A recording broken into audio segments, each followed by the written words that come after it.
In the matter of SANGITA SINHA versus BHAWANA, Supreme Court allowed the appeal and concluded that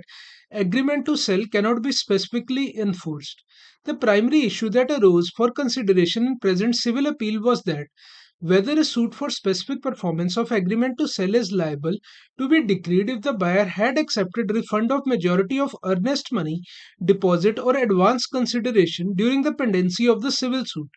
A perusal of the record shows that not only did respondent buyer fail to seek a declaratory relief, but also it failed to disclose in plaint that seller had issued cancellation letter dated 7 February 2008, enclosing therewith demand drafts dated 7 February 2008 and two of three post-dated checks. The failure of respondent to disclose the same in her plaint amounts to suppression of material fact, disentitling her from discretionary relief of specific performance.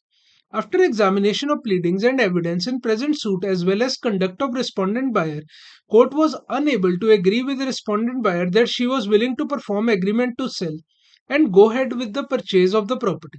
The court says so because admittedly five demand drafts dated 7 February 2008 for rupees 2,11,000 were encashed by respondent buyer in July 2008. Conduct of respondent buyer in encashing demand drafts established beyond doubt that respondent buyer was not willing to perform her part of agreement to sell and proceed with execution of the sale deed, for respondent buyer would not have encashed demand drafts if she was indeed willing to perform the contract and have a sale deed executed.